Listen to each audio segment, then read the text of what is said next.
libro de Romanos, seguimos estudiando la porción del libro de Romanos. Y la verdad que cuando podemos nosotros contextualizarnos y podemos ver el contexto de lo que Pablo viene escribiendo, ya avanzando en el capítulo 2, podemos darnos cuenta que de alguna manera lo que Pablo está tratando de decir a la iglesia y de enseñarle a la iglesia de Roma, hermanos, es que de alguna manera él quiere hacer entender al pueblo y quiere hacer entender principalmente a los judíos que participaban y que estaban en la ciudad de Roma y en la iglesia, que para ellos había una culpabilidad al igual como para los gentiles. Y por eso es que cada vez que el apóstol Pablo está hablando y está explicando algo, él dice primeramente a los judíos y también a los gentiles. ¿Por qué? Porque los judíos eran doblemente responsables de su pecado. Primero que nada, porque Jesús había venido a ellos y les rechazaron. Y en otra instancia, porque ellos tenían la ley, tenían la lectura, tenían el Pentateuco, tenían las tablas que Moisés había entregado. Así que si ellos no cumplían, eran doblemente culpables de ello. Entonces Pablo en el capítulo 2, si usted se ha dado cuenta en todo el capítulo que ha venido hablando de la culpabilidad y del juicio de Dios. En el capítulo 3 y 4 más adelante Pablo comienza ya a meterse y a explicar y a desglosar la salvación. Pero en este capítulo lo que Pablo busca, hermano, es ver y es explicarle al pueblo el tema del juicio de Dios. Y él le quiere hacer entender que el juicio de Dios es un juicio justo. Es un juicio muy diferente al juicio que cualquier persona pueda tener. No se olvide los primeros versículos cuando el apóstol hace un seguimiento y hace un enrostramiento a aquellos que se creían moralistas, que se creían de la facultad de juzgar a otros sin ellos mismos autojuzgarse. Ahora lo que vimos la semana pasada, aquellos que sirven al Señor van a cosechar un día vida eterna, van a cosechar un día gloria y honra en presencia de Dios. Pero aquellos que desobedecen la palabra, decía que van a tener tumulto, que van a tener confusión, que hay ira y hay enojo para los que son contenciosos a la palabra de Dios. Hoy día seguimos con ese mismo juicio, el verso 11. Y el apóstol Pablo les hace entender, porque no hay acepción de personas para con Dios. Porque todos los que sin ley han pecado, sin ley también perecerán. Y todos los que bajo la ley han pecado, por la ley serán juzgados. Porque no son los oidores de la ley los justos ante Dios, sino los hacedores de la ley serán justificados. Porque cuando los gentiles que no tienen la ley hacen por naturaleza lo que es la ley, estos aunque no tengan ley, son ley para sí mismos, mostrando la obra de la ley escrita en sus corazones y dando testimonio su conciencia y acusándoles o defendiéndoles su razonamiento. En el día en que Dios juzgará por Jesucristo los secretos de los hombres conforme a mi evangelio. Poderoso Dios, Padre de misericordia, en tu presencia estamos a esta hora de la tarde ya, Señor. Queremos meditar un momento en su palabra. Ayúdenos, Señor. Dirija nuestra vida, dirija la exhortación de esta palabra. Espíritu Santo, estamos dispuestos a ser usados en esta hora como un canal de bendición para la iglesia, para los que hoy han llegado, Señor. Revélanos, Espíritu Santo, cuál es el propósito por el cual usted pudo traer esta palabra a la mente y al corazón de nuestro hermano Pablo. Porque si alguien conoce realmente la interpretación que usted quiere darnos, es el Espíritu Santo. Y por eso a esta hora rogamos que usted nos pueda dirigir para poder exhortar y explicar esta palabra. Callamos toda voz ajena a tu Espíritu Santo. Reprendemos todo demonio, toda obra ajena a tu gloria. Y declaramos este lugar en plena libertad para poder oír y escuchar tu palabra en el nombre de Jesús. Amén. Hermano, este es el quinto elemento relacionado con el juicio de Dios.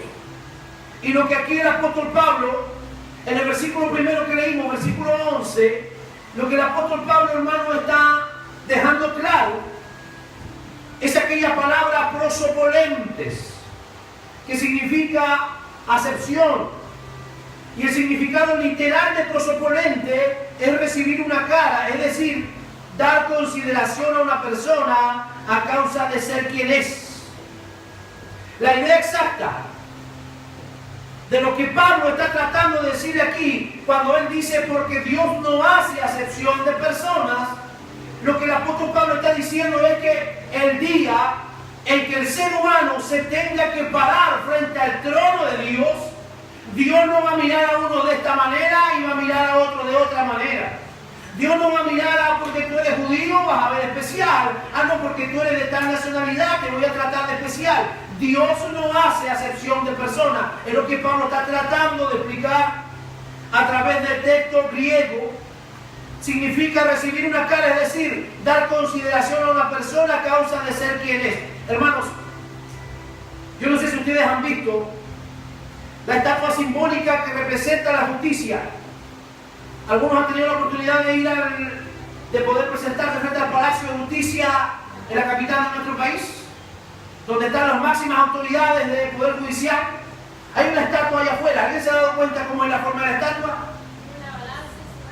Ya, es una estatua que está allí, que tiene una balanza en su mano y que tiene una venda en sus ojos. Y usted dirá, bueno, ¿y por qué tiene una venda en sus ojos? Para que al momento que hay que aplicar la justicia, no vea yo que este es simpático y este es más feo. No vea yo que este tiene mejor posición y este tiene peor posición. La justicia debe ser igual para todos. Y por muy, hermanos, podemos hablar de alguna manera, por muy exacta que pueda verse la justicia en algunos países, siempre en los tribunales terrenales va a haber injusticia. Siempre se va a manifestar la injusticia. La injusticia a través del que tiene más dinero. La injusticia a través del que es más pudiente que otro. La injusticia a través de aquel que tiene mayor educación que otro. Siempre va a haber injusticia. Pero ese día, cuando el apóstol Pablo está hablando aquí, se está refiriendo al trono de Dios y se está refiriendo al juicio que Dios va a hacer sin acepción de personas. Allí, hermanos, también esta idea puede verse en la conocida estatua en la que se representa la justicia como una mujer con los ojos vendados, por lo que se quiere dar a entender que es incapaz de ver quién se encuentra delante de ella para ser juzgado y que por lo tanto no se ve tentada a tomar beneficio de nada. Algunas veces en algunos países también se ilustra con sus manos atadas, con sus ojos vendados y sus manos atadas, lo cual indica que no puede ser sobornada. Imagínense si la estatua de un departamento de justicia terrenal, hermano, está representando eso, ¿cuánto más va a ser el día en que el ser humano tenga que pararse frente al trono de Dios, el juez justo de toda la tierra? Hoy día se mueve la injusticia por doquier del mundo. Hoy día se mueve la injusticia en los propios hogares. Hoy día se mueve la injusticia en la sociedad. Pero va a llegar el día cuando vamos a estar, hermano, frente al trono blanco de Dios y toda injusticia se va a acabar. Porque Él no hace acepción de personas. Debido a su conocimiento perfecto de todos los detalles, si hay alguien que conoce al ser humano, es Dios. Mira que está a su lado esta hora. Usted lo ve a esa persona muy elegante, muy bonito, afeitadito, peinadito, las hermanas muy relucientes, ¿verdad? Pero ¿quién conoce la intimidad y la realidad de esa persona? Es Dios. Entonces, el único, hermano, que tiene la facultad de la justicia y la santidad para juzgar al ser humano es Dios. La criatura más espléndida y exaltada que Dios hizo fue Lucifer. ¿Cuántos saben eso? Que no hay una criatura más espléndida que haya sido creada por Dios sino Lucifer. Lo llama la Biblia el lucero de la mañana. Pero a causa de su ambición orgullosa de elevarse aún y querer ser igual a su creador, hasta encumbrado Lucifer. Dice la Biblia en Isaías 14, versos 12 al 15, que hasta Lucifer fue derribado por Dios de la altura de su posición. El más exaltado se convirtió en el más rebajado. Si alguna vez existió un ser cuya posición le daba mérito para recibir el favor de Dios de manera especial, fue Lucifer. Pero su alta posición también le hizo mucho más responsable por su maligna rebelión, y por lo tanto él recibirá el castigo más grande que cualquier otra criatura en el infierno. Hay textos, hermanos, que nos hablan y que nos enseñan que a quien más se le da, más se le va a pedir. Aquel que más conoce, más cuenta va a tener que rendir.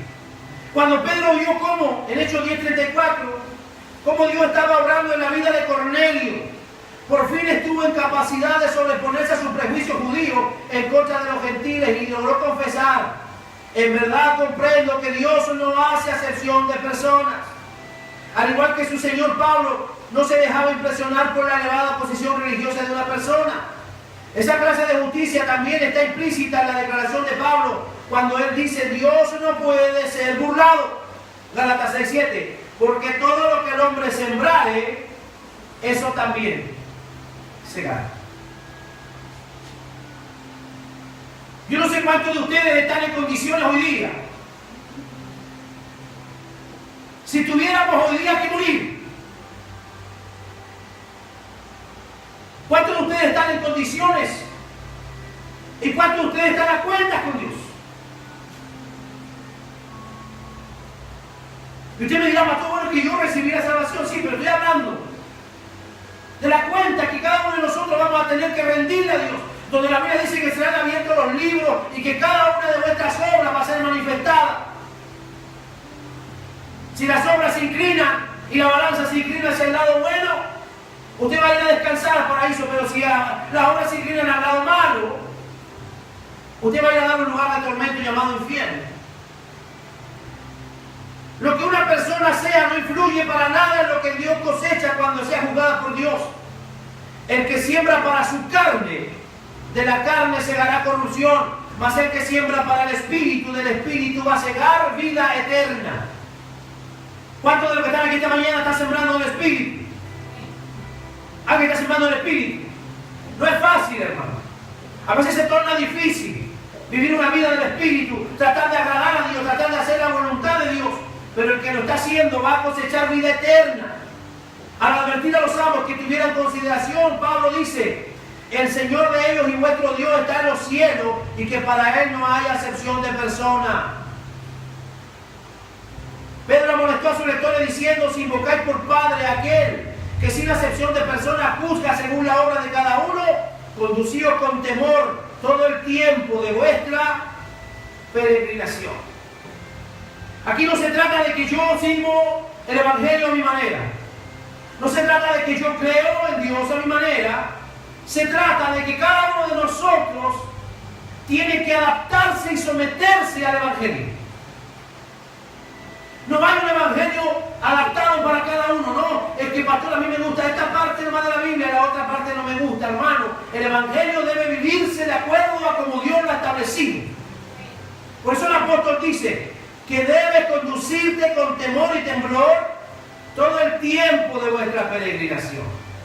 ¿Cómo debe conducirse usted? Con temor. Temor en lo que digo, temor en lo que hago, temor en lo que pienso. ¿Será que esto estará agradando a Dios? ¿Será que ayudar acá? ¿Será que hacer y contestar de esta manera será del agrado de Dios? La imparcialidad de Dios. ¿Cómo es Dios? ¿Cómo es Dios? Imparcial. Hoy día el ser humano ama al otro porque el otro le da, le ayuda, le guarda, le protege. Pero ante Dios, hermano, nada de eso el ser humano va a poder poner y presentar, porque dice la Biblia que sus obras y las obras nuestras son como trapo de inmundicia ante el Señor. La imparcialidad de Dios no excluye el hecho de que Él tenga en cuenta los diversos grados de luz espiritual que han recibido la persona. Pablo aquí hace mención de dos grupos distintos de pecadores: los que no han tenido la oportunidad de conocer la ley de Dios, o sea, los gentiles, y los que han tenido ampliamente esa oportunidad. No es que los gentiles no sean conscientes de Dios, o que carezcan de un sentido de lo bueno y lo malo. El apóstol ya ha establecido ese principio que opera con base en la evidencia de la creación, por lo cual todos los hombres tienen testimonio del eterno poder y la deidad de Dios. Por lo tanto, lo que Pablo está diciendo aquí y está clarificando es que aquellos que tienen la ley y que conocen la ley van a tener un juicio severo. Y aquellos que nunca han oído la ley, aquellos gentiles que nunca tuvieron la oportunidad de leer la Torá, de tener los mandamientos, aquellos que murieron antes de que el Evangelio fuera impreso, van a tener también un juicio de parte de Dios. Porque lo vamos a ver ahora. Debido a que tienen la revelación natural de Dios en la creación, así como el testimonio del bien y del mal en sus corazones y en sus conciencias, lo dice el verso 15, mostrando la ley escrita en sus corazones, dando testimonio su conciencia, lo que hemos hablado muchas veces, que aun cuando la persona nunca haya leído la Biblia, que aun cuando la persona nunca se haya congregado en una iglesia, en su interior él sabe que lo que hace es bueno o es malo. ¿Cuánto me están entendiendo? Aunque alguien nunca haya leído la Biblia, aunque alguien nunca vaya a la iglesia, el día que muera va a tener que esperar cuando se manifieste el juicio de Dios. Y no le va a poder decir a Dios, sabe, yo no sabía como pajarito, no, porque dentro de nuestro interior se manifiesta. Hasta el niño pequeño sabe que cuando hace algo malo en la casa, se esconde. ¿Por qué se esconde? Porque sabe que si quebró aquella joya, o sabe si quebró aquel chiche, aquel adorno de la abuela, él solo se esconde, trata de ocultarlo. ¿Por qué? Nadie le ha dicho nada. Pero él en su interior ya sabe que lo que hizo está malo y está mal. Ellos tienen la revelación de Dios. Son culpables y responsables. Por esas razones que también perecerán, aunque sin ley. La palabra polum implica perecer. Tiene que ver con destrucción, más no con aniquilación. Básicamente se refiere a lo que se arruina y no puede utilizarse para el propósito designado. Mateo 10:28. Jesús empleó esta palabra para hablar de los que son lanzados al infierno. En el infierno, hermano, la gente no es aniquilada. En el infierno la gente no es aniquilada, que alguien diga, bueno, una vez ya estoy en el infierno, ya no lo existo. No, el infierno no es aniquilación, el infierno es un lugar de tormento eterno. Es un lugar donde no va a haber descanso, donde lo van a atormentar día y noche. Dice la Biblia que donde es el lloro y el crujir de dientes. ¿Cuándo le crujen los dientes a la gente? ¿Alguna vez le ha crujido usted sus dientes? Cuando tiene impresiones fuertes, cuando tiene miedo. Cuando tiene miedo le tirita la mandíbula. ¿Sí o no? Entonces, el infierno es un lugar de tormento día y noche. Jesús aclara en otra parte, el infierno no es un lugar, un estado de la nada o una existencia inconsciente, como es el caso del nirvana o el hinduismo. En el nirvana, la meditación trascendental, o en el hinduismo, se cree que ese es un estado de éxtasis, un estado donde la gente va a estar en plena felicidad. Y no importa lo que haya hecho, total, va a estar en el nirvana y va a estar totalmente, hermano, relajado. Eso es lo que enseña el hinduismo, es lo que enseña la nueva era, es lo que enseña la meditación trascendental. Pero el infierno es un lugar de tormento eterno, el lugar de la muerte eterna, donde será el lloro y el crujir de dientes. Todas las personas son creadas por Dios para su gloria. ¿Para qué creó Dios al hombre? ¿Para qué lo puso en el huerto del Edén?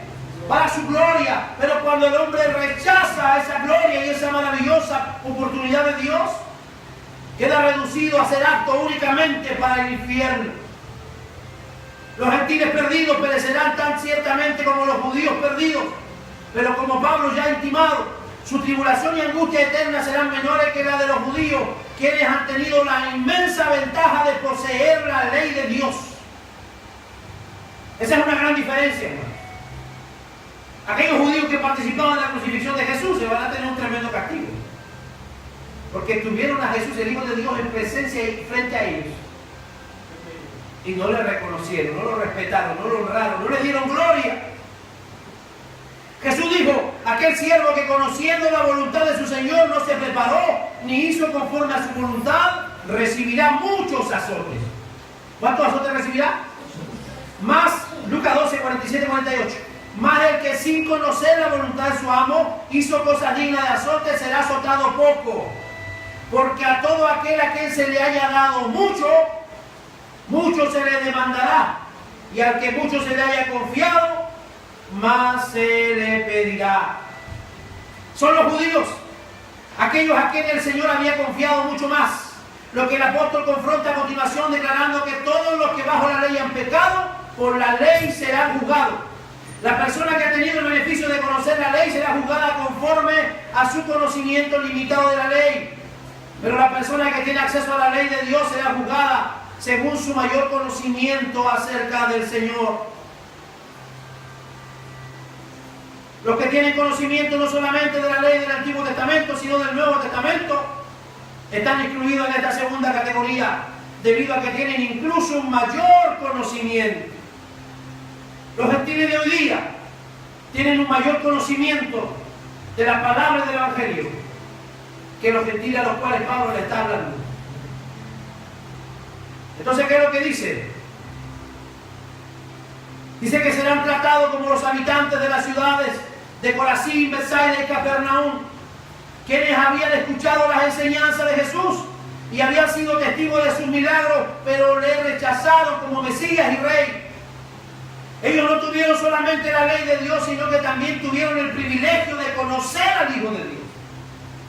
El Señor dijo ásperamente que el día del juicio les va a ir mejor a Tiro y a Sidón y a Sodoma que a ellos.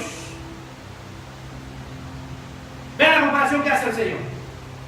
A Sodoma, con todo el pecado de la sodomía que allí había, dice que le va a ir mejor a ellos que hasta otras ciudades donde el mismo Señor estuvo presente haciendo milagros y sanidades y fue rechazado.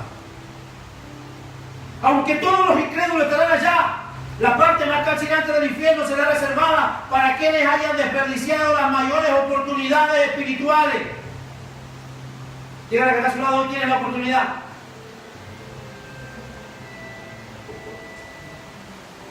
Al que está al otro lado, dígale, hoy tienes la oportunidad.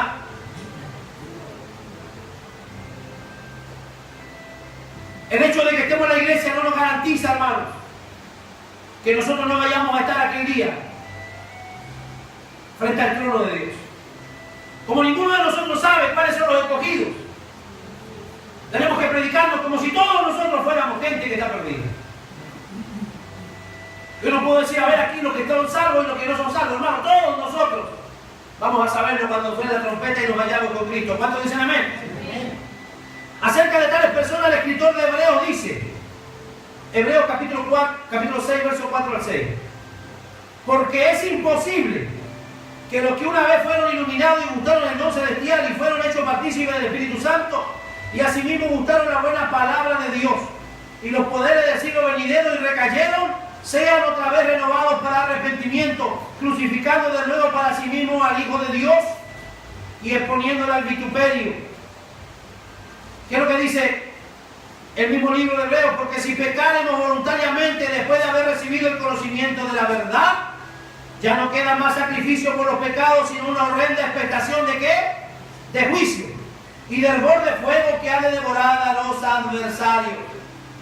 Aunque quienes tienen la oportunidad de escuchar la palabra de Dios están en ventaja con respecto a los que no la escuchan, si no atienden a su palabra, van a terminar mucho peor que los demás. La palabra del Señor también lo dice. Si hoy oyereis mi voz, ya no endurezcáis más, dice, vuestro corazón. No se vaya a casa pensando, no, es que el martes me voy a poner a cuentas. No se vaya a casa pensando, no, es que la otra semana voy a pedir perdón. Hermano, si hoy usted tiene vida y salud, si hoy está respirando, hoy día tiene la oportunidad usted para pedirle perdón a Dios, para ponerse a cuentas con el Señor. Porque no son los oidores de la ley los justos ante Dios, dice Pablo, sino los hacedores de la ley serán justificados. Tal como lo hace el libro de Santiago en su advertencia de los que escuchan la palabra pero no la obedecen. Santiago capítulo 1, versos 22 y 23. Pablo no emplea aquí el término griego usual para referirse a oír o a no, sino la palabra acroate que se aplica a los que se ocupan en escuchar. ¿Cuál es la palabra que se ocupa? Acroates. ¿Y qué significa acroates? Que se aplica a los que se ocupan en escuchar. Esto habla un poco de la idea de aquellos que van a la universidad Usted ha escuchado la historia de algunos que van a la universidad y que se sientan en las clases y que escuchan todo lo que el maestro enseña, pero a ellos no se les toma exámenes, porque ellos solamente son oidores. ¿Me está siguiendo? Amén. Gente que entra a la universidad, va a las clases, se sienta y escucha toda la clase teórica, pero el día del examen a él no le van a tomar examen porque está asistiendo solo como oidor. Pablo se está refiriendo a eso. Pablo se está refiriendo a lo que ocurría en la sinagoga durante el tiempo de Pablo.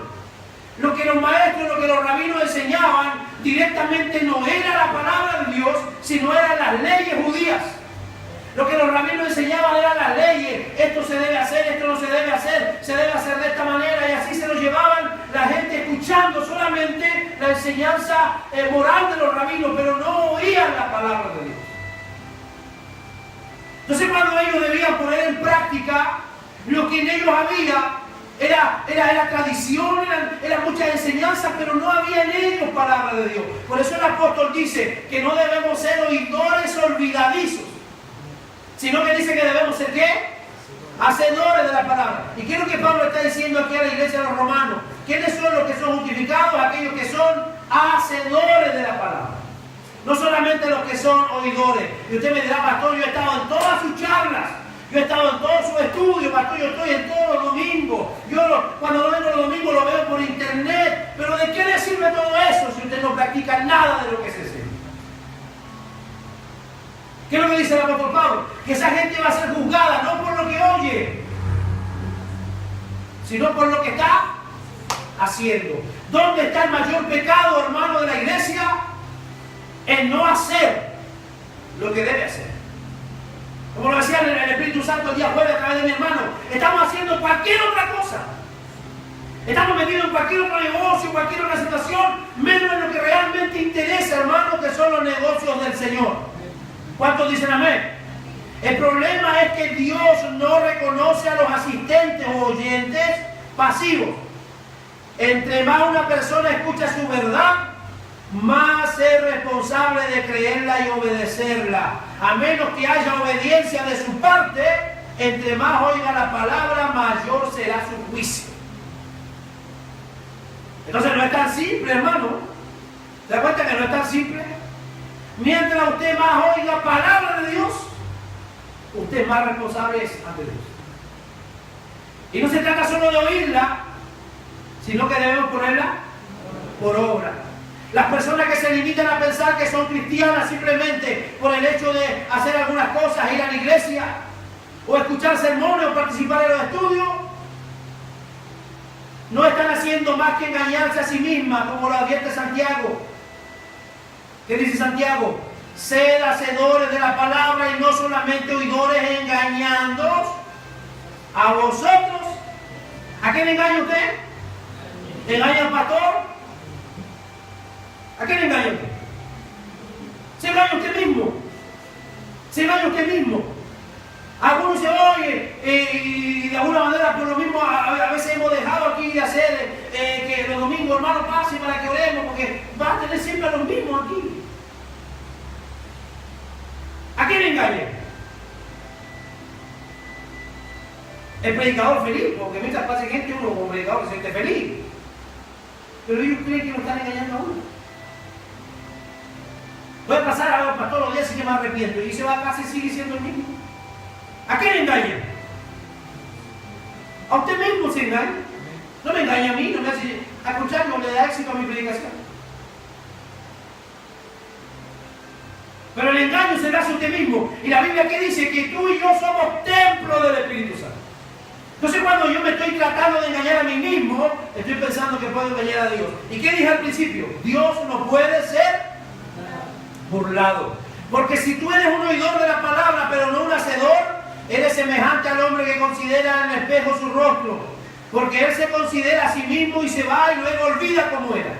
¿Qué es lo que está queriendo decir Pablo aquí? Las personas que contentan con tener un conocimiento superficial de la palabra están viviendo en una ilusión espiritual, creyendo que es salva cuando en realidad no lo es. Al mirarse en un espejo se juzga a sí mismo por su propio criterio y no conforme a la palabra de Dios. ¿Alguien se encuentra feo aquí en el espejo? ¿Alguno de ustedes se encuentra feo? ¿Sí o no? ¿Cómo se encuentra usted cuando se mira al espejo? Se encuentra lindo, se encuentra hermoso. ¿Pero por qué? Porque usted se mira de manera superficial. Pero si el espejo lograra mostrarnos toda la porquería que hay en nuestro corazón, usted daría vuelta a todos los espejos de la casa y no se vería ningún espejo. Eso es lo que Pablo está diciendo, hermano, aquí. Está diciendo que el que es oidor de la palabra es como el que se mira en el espejo, se mira de manera superficial, pero quien conoce realmente el interior es Dios. Entonces dice, no se mire de manera superficial, sino que sean más allá y pónganse a hacer lo que la palabra de Dios dice. ¿Cuántos dicen amén? El hecho de que tú no obedezcas lo que escuchas demuestra que no crees, que ni tampoco aceptas lo que el Señor te está entregando. Jesús fue claro ahí en Mateo 7 cuando Él dijo, todo aquel que oye la palabra y las hace, es como el hombre prudente, que construyó su casa sobre la roca y vinieron lluvias y viento y tormenta, dice, y aquella casa permaneció. Pero el que oye mi palabra, dice, y no las hace, no las guarda, es como aquel que construyó su casa sobre la arena, vinieron los mismos vientos, la misma lluvia, y la casa fue destruida. Por otra parte, los hacedores de la ley son los que acuden a Dios arrepentidos, dándose cuenta de que les resulta imposible cumplir la ley sin la ayuda de Dios. Usted no puede irse de aquí hoy diciendo, wow, pastor, yo mañana comienzo a cumplir la ley de Dios y yo me voy a esforzar y voy a hacer acá y me voy a meter en unos ayunos y voy a ir por aquí y por allá. En su fuerza usted no va a ser capaz de cumplir una coma de la ley. Pero si usted le dice en esta hora al Señor que se arrepiente de su pecado, que se arrepiente de su maldad y le pide la ayuda a Dios, entonces la cosa va a cambiar. Porque por años los cristianos a veces caminan en su propia fuerza. Los verdaderos hacedores de la ley son los que vienen a Jesucristo, porque el propósito de la ley consiste en llevar a los hombres a Cristo. ¿Para qué fue hecha la ley? Para llevar a los hombres a Cristo. El hombre no conocía el pecado sino hasta que salió la ley, porque la ley dijo esto es bueno y esto es malo. Entonces ahora, ¿qué tenemos que hacer nosotros? Cumplir esa palabra que nosotros mismos predicamos y creemos. De nuevo Pablo, apuntando a la misma verdad, señala por Santiago con respecto a la relación entre fe y obras, que ninguno de nosotros puede hacer buenas obras si no es a través de la fe que tenemos en Cristo Jesús. Entonces, Pablo está hablando de los gentiles. Esto es lo que está sin ley, si cuentan con la revelación general o natural de Dios. Eso ya lo hemos hablado muchas veces, hermano. Toda persona que puede mirar hacia el mar va a saber que alguien creó el mar. Toda persona que diga, yo no creo en nada en la iglesia, no creo en los curas, no creo en los pastores, no creo en nada, pero usted mira hacia el cielo por la noche y va a ver que alguien creó el cielo. Usted se sienta a la mesa en un rato más y va a haber un pan sobre la mesa y usted va a saber que alguien hizo ese pan y que de algún lado vino la harina, y entonces va a llegar a la conclusión de que hay un Dios. Va a llegar a la conclusión que hay un Dios.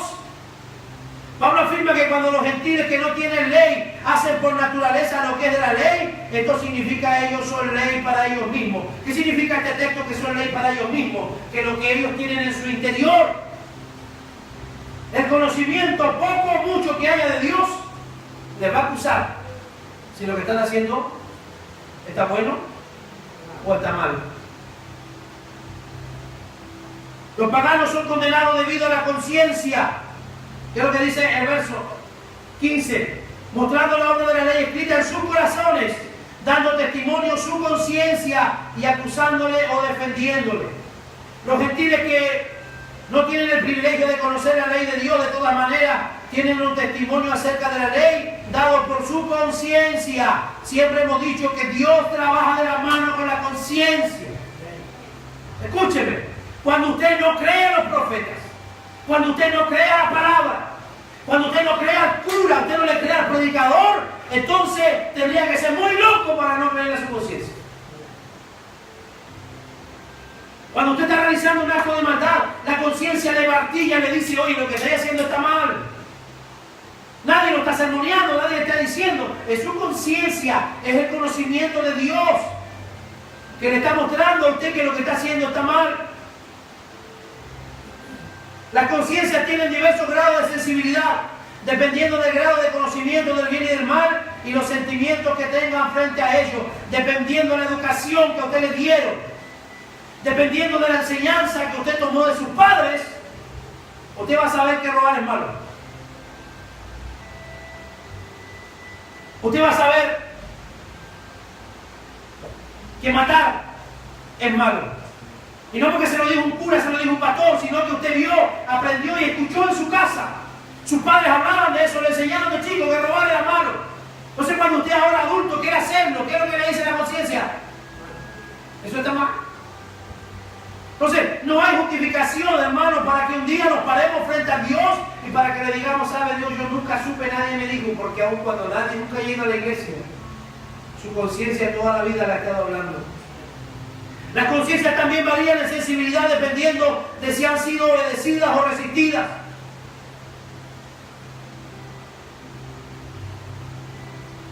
Dios usa las conciencias de sus hijos como vehículos para la enseñanza y la orientación.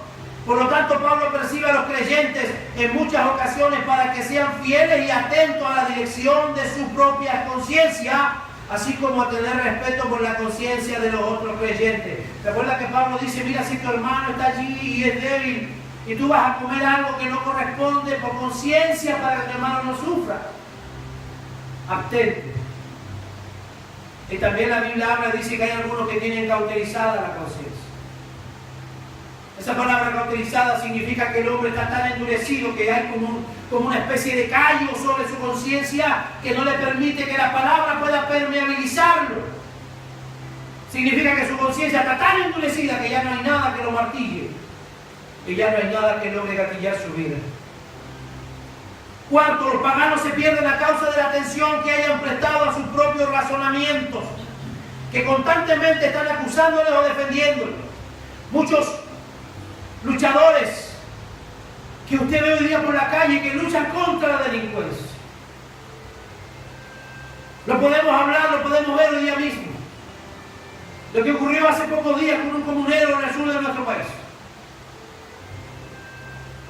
¿Qué provoca eso en nosotros? Hoy por la mañana prendí la televisión y escuché noticias y justamente el video donde estaba todo como había ocurrido desapareció. No está registrado cómo fue que murió aquel comunero. Entonces no se sabe si de verdad el hombre andaba allí protestando o el hombre venía pasando. No se sabe y no se va a saber. ¿Qué le provoca eso a usted? Enojo. Provoca enojo. Provoca indignación. ¿Por qué provoca indignación? Porque nuestra conciencia nos dice que eso está mal. Nuestra conciencia nos dice, wow, lo que está ocurriendo, eso está mal. Se está abusando de la autoridad. Se están haciendo cosas que no corresponden en nuestro país. Y eso es lo que hace, hermano, la conciencia. De acuerdo a ese nivel de conciencia que los seres humanos tienen, Dios los va a juzgar un día. ¿Por qué fue que tú hiciste esto si tú sabías que esto estaba mal? ¿Usted cree que aquella persona que no apretó el gatillo y mató a ese joven, como haya sido, usted cree que Dios lo va a pasar por alto eso? Va a tener que rendir cuenta ante Dios. Y si no era religioso, puede que haya sido un ateo. Pero su conciencia en algún momento le tiene que haber dicho que lo que hizo estaba mal. ¿Me está entendiendo? Por esas razones, ninguna persona puede sostenerse en pie sin culpa ante el juicio de Dios. El hecho de que no se hayan vuelto a Dios demuestra que no vivieron a la altura de la luz y que Dios les proveyó.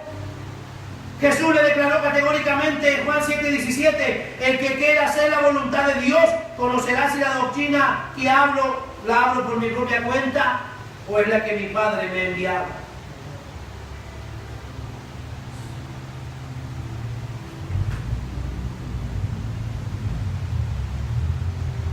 Para terminar, el verso 16, ¿qué dice? En el día en que Dios juzgará. ¿Por quién juzgará? Por Jesucristo, los secretos de los hombres conforme a mi evangelio. Un sexto principio del juicio de Dios es su motivo. Aquí Pablo aclara que está hablando acerca del juicio final, el día en que Dios juzgará conforme a mi evangelio. El motivo es una base válida para el juicio, por la única razón que Dios es capaz de juzgar por Jesucristo los secretos de los hombres, debido a que el Señor tiene conocimiento pleno de tu vida. Él puede juzgarte infaliblemente si esas obras son verdaderamente buenas o malas, o si vienen en la carne o proceden del Espíritu. Mira lo que David le aconseja a su hijo Salomón en 1 Crónicas 28:9. David aconsejó a su hijo Salomón que sirviera a Dios con corazón perfecto y con ánimo voluntario, porque Jehová escudriña los corazones de todos y entiende todo intento de los pensamientos. ¿Qué es lo que hace Dios? Búscame 1 Crónicas 28:9.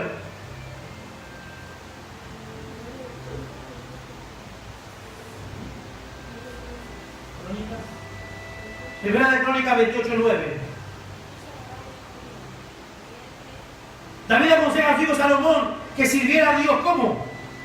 Con corazón perfecto y con ánimo voluntario, porque Jehová escudriña los corazones de todos. Ahora mismo estamos todos bien sentaditos aquí. Algunos están poniendo atención, otros están preocupados que la hora va avanzando, algunos están con síntomas de hambre, otros con calor, pero Dios conoce las intenciones de su corazón. Dios conoce las intenciones de todos y entiende todo intento de los pensamientos. En uno de los salmos más bellos, David confesó: oh Jehová, tú me has examinado y me has conocido. Salmo 139, versos 1 y 3. Tú has conocido mi sentarme y mi levantarme, y has entendido desde lejos mis pensamientos, has escudriñado mi andar y mi reposo, y todos mis caminos te son conocidos. Jeremías 17 dice: yo Jehová que escudriño la mente y repruebo el corazón para dar a cada uno según su camino y según el fruto de sus obras. Mateo 6:4, el Señor dice: tu Padre que te ve en lo secreto te recompensará en público. Todas las cosas que se hacen de la carne sirven únicamente para la carne. Todo lo que usted hace siendo del Espíritu va a cosechar bendición delante del Señor. David fue uno de los que cometió pecados terribles. Como fue señalado en el capítulo anterior, muchos de sus pecados, con el caso de Betsabé y adulterio, el asesinato de Urías, fueron ofensas capitales por las cuales Dios pudo haber demandado justamente la vida de David. No obstante, la motivación y dirección básica de la vida de David no era la ambición egoísta ni la injusticia, sino el servicio y la adoración a Dios. Él estuvo dispuesto a reconocer y confesar su pecado ante Dios, abandonándose a la misericordia y a la gracia del Señor. Cuando David es confrontado por el profeta, David no le dice a Dios: no me quites el trono, no me quites el reino, no me quites la popularidad. Lo único que David le dice a Dios: que renueve un espíritu recto dentro de él y que no quite de él su Santo Espíritu. Yo creo que si él le pide a Dios que no le quite el reino, Dios lo liquida. Pero como lo que él pidió no es algo material, entonces hasta el día de hoy se habla y Dios dice que no había otro hombre conforme a su corazón como lo fue David. ¿Cuántos de los que están aquí han pecado al igual que David? Déjame ver su mano arriba. ¿Cuántos han pecado al igual que David? ¿Qué es lo que tenemos que hacer? Arrepentirnos. Pedir a Dios que su gracia, que su amor, que su misericordia, porque no merecemos nada más que la misericordia de Dios. Yo no le puedo venir a Dios a traer mi currículum: mira a Dios todo lo que yo he hecho. Yo no le puedo decir a Dios: mira a Dios todos los miles de kilómetros que yo he viajado para predicar. No le puedo impresionar a Dios con eso. Lo único que yo le puedo pedir a Dios es misericordia. Dile que a tu lado: pídele misericordia. Los deseos del corazón del hombre son como libros abiertos para el Señor. Sus hechos, culpas respectivas serán juzgados por lo que fueron realmente, no por la apariencia que hayan tenido ante la vista de los otros hombres. Repito esto: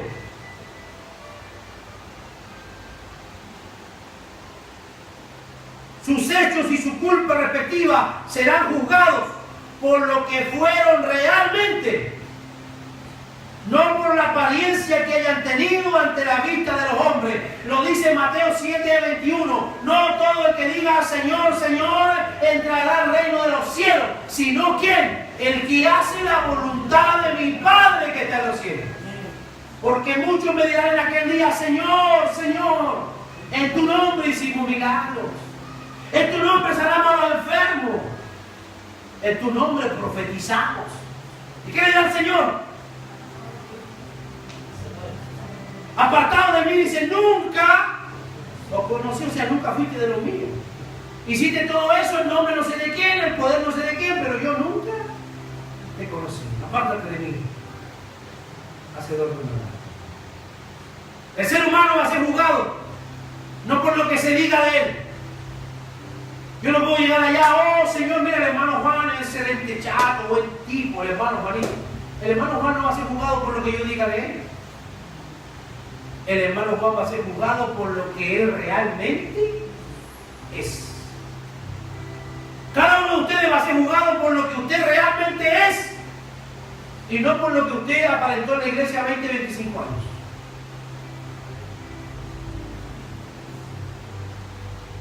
Silencio absoluto, ¿no? Porque el día que usted esté aquí en el féretro, en el cajón, vamos a hablar muy bien de usted.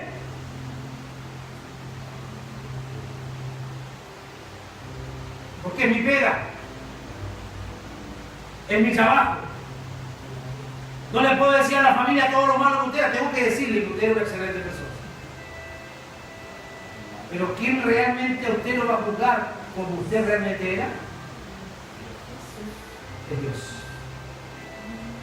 Y termino con esto. Hace rato estoy terminando. ¿Cómo va a ser juzgado? Conforme dice el apóstol a sus obras. Pero ¿cuál es el margen? Conforme dice a mi evangelio. Ojo. Cuando les enseñé a ustedes y cuando les prediqué el sermón del monte por muchos meses, les dije a ustedes, les manifesté que esas leyes y esas reglas son las reglas morales que debe tener un cristiano. Nosotros vamos a ser juzgados por la palabra de Dios. El evangelio tiene poder, en la palabra hay poder, y esa palabra es la que nos va a juzgar a nosotros el día de mañana. Esa palabra es la que va a juzgar al mundo el día de mañana. Esa palabra es la que va a juzgar, porque todo lo que aquí está escrito es lo que nosotros debemos hacer. Todo lo que aquí está escrito es la forma y es la manera como nosotros debemos conducirnos. Entonces no podemos decirle, después que hemos estado 20 años en la iglesia, escuchando semana tras semana sermones, no le vamos a poder decir a Dios, es que yo no entendía, es que yo no, hermano, la palabra que tú hoy día tomas o rechazas, esa palabra es la que te va a juzgar. Ojalá que usted no tenga que estar ahí en el trono blanco, donde van a estar todos los incrédulos y los gentiles. Porque los cristianos vamos a comparecer ¿dónde? En el tribunal de Cristo. Yo estoy predicándole a los que se van a quedar y no se van a enterrar. Estoy predicándole a los que se van a tener que parar frente al trono de Dios. Porque los demás ya hemos sido comparecientes ante el tribunal de Cristo y nos han galardonado ya. Así que esto es serio, hermano. Le invito a orar al Señor.